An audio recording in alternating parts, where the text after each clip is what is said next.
Greetings. My name is Tina Quick, and I am very happy to be here with you today. And many thanks to the Change School for inviting me to be a part of their TCK Summit. So just a brief introduction of who I am. I am an international speaker. I am an author, and I work with third culture kids. I am a third culture kid myself. My father was in the military. My family tells me that I made 13 moves by the time I was in the 6th grade. I married a gentleman that took me traversing the globe, and together we raised our own 3 third culture kid daughters across 4 cultures and continents. And now I'm up to a total of 29 life moves. When we repatriated after being 15 years abroad, we came to the Boston area of the United States. We've been back here for 10 years now.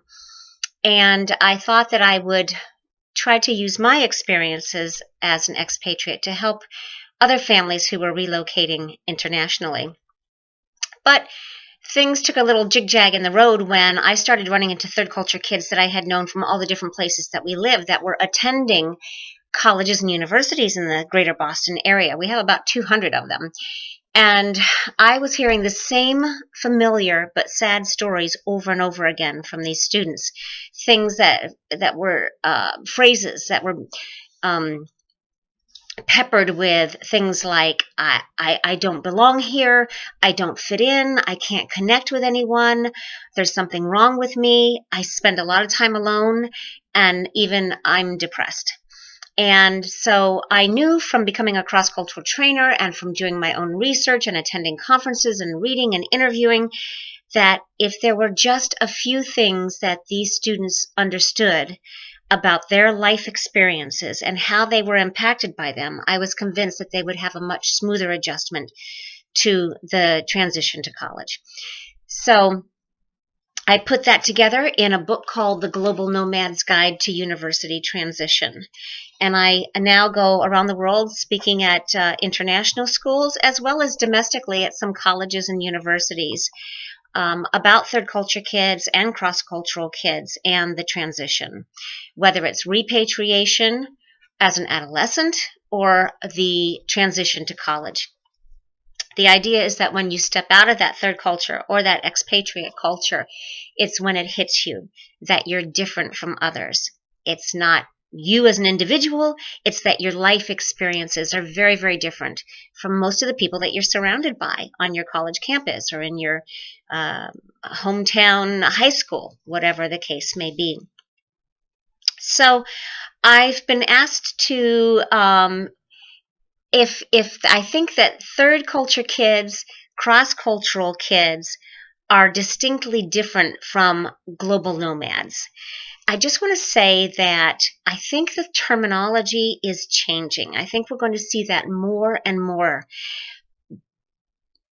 And what we're using is cross-cultural kid as an overarching umbrella term which encompasses the third culture kid. I can't go into an international school, particularly in Asia, and just talk about third culture kids because immediately I will exclude anywhere from a third to a half of the population of the students I'm talking to. Because many of the students now in international schools are host country nationals that are coming to get an education in English, or they are children of binational parents where one of them may be Asian and the other one being Canadian, German, American, whatever. So we're seeing also that cross-cultural kids fit much of the description of third culture kids. Someone who has lived in or is meaningfully living in, who's lived in, is living in, or has meaningfully interacted with 2 or more cultures during their developmental years.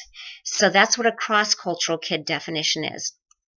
It came about when Ruth Van Reken would be speaking internationally or domestically about third culture kids, and inevitably afterwards, someone would always come up to her afterwards and say, well, I experience a lot of the challenges that you talk about with third culture kids, but I've never left my home country, so how can that be? And that's when Ruth set about trying to understand this cross-cultural kid experience. So I think we're seeing the terminology change. The global nomad term is I tie it very much with third culture kid. Norma McCaig coined the term, and she didn't like using the word kid. So she says it's a child who has moved abroad because of a parent's work.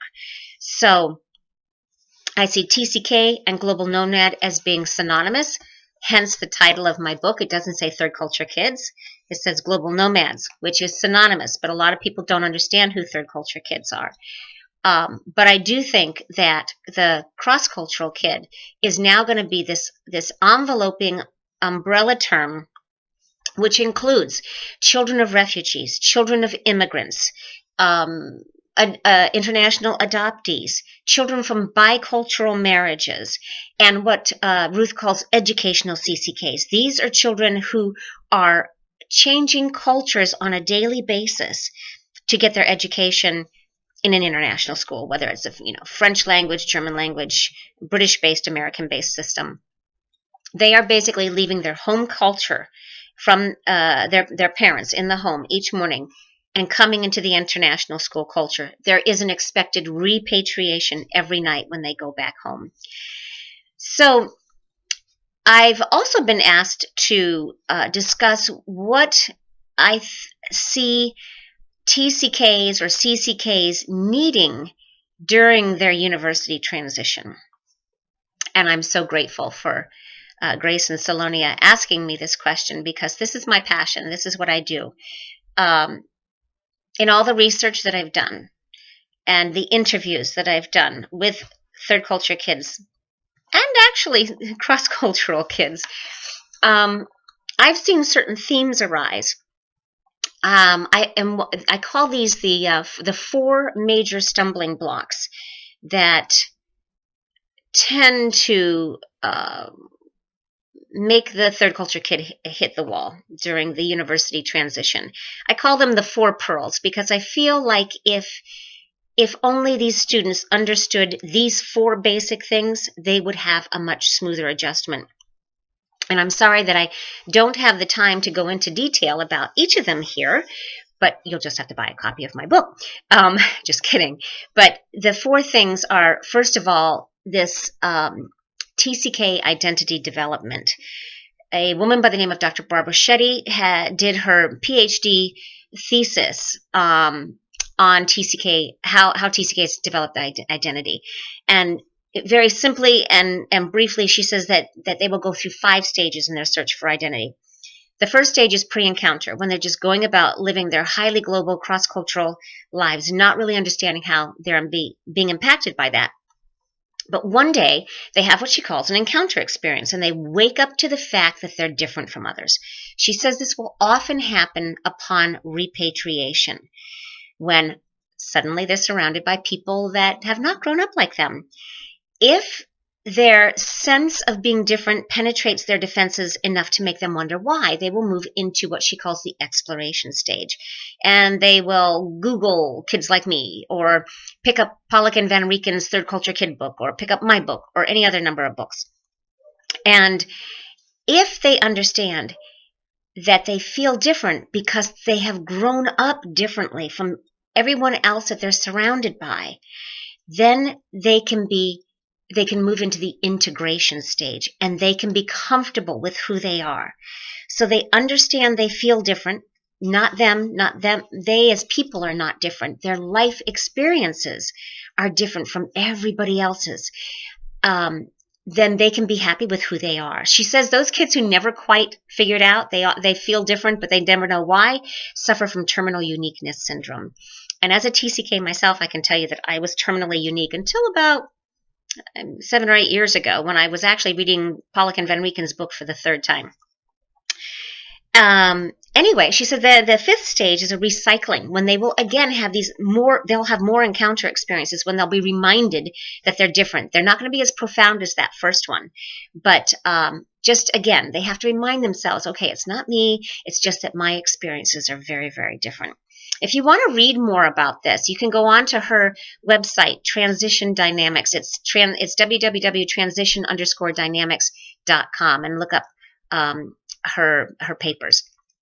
She also has a very simple to understand explanation of this in a chapter in Robin Pascoe's book, Raising Global Nomads. I think it's worth reading and worth understanding.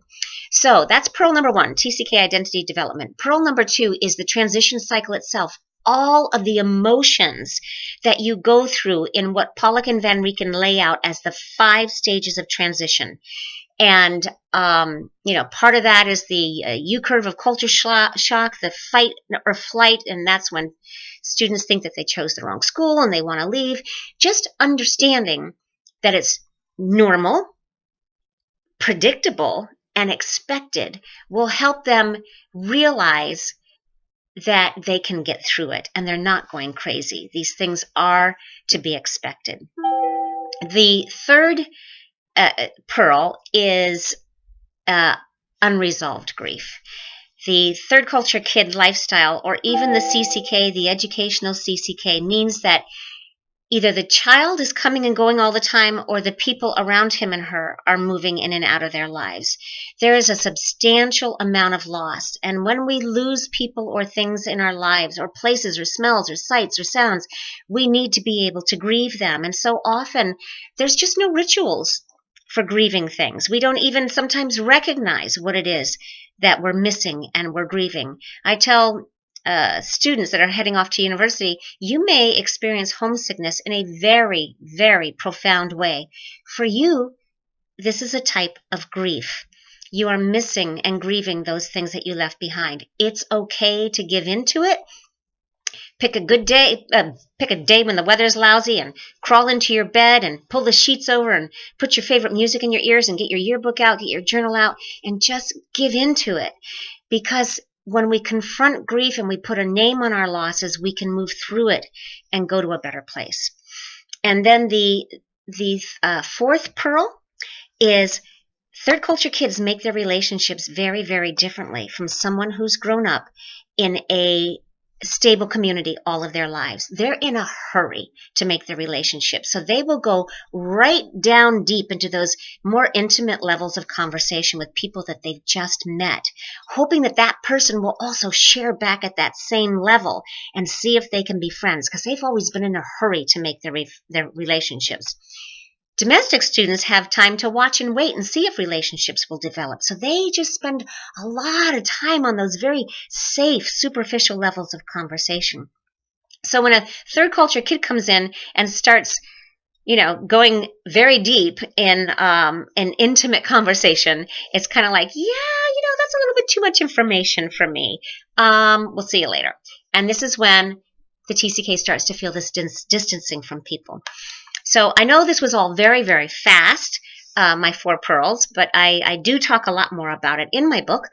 I was asked one more question to talk about today, very briefly. It is, what are schools or universities doing to better support global nomads through the transition? And how are these support systems enabling global nomad students to thrive? Unfortunately, this is not widespread in most college and university campuses in UK, US, or Canada that I know of, or Australia. I have to say Lewis and Clark College is the only higher education institute I know of that actually has a box to tick that says you grew up outside of your passport country, and then can label you as a TCK, can direct you to the TCK group there on campus. And those, I can tell you, those students are thriving because they have each other. And I know other universities like American University also have TCK groups. So just helping TCK groups get started is fantastic. We also just need to increase awareness that these students are on campuses and they do need to have support systems put in place. And my time is just about up. Thank you for having me, Grace and Salonia, and good luck on the rest of your TCK Summit.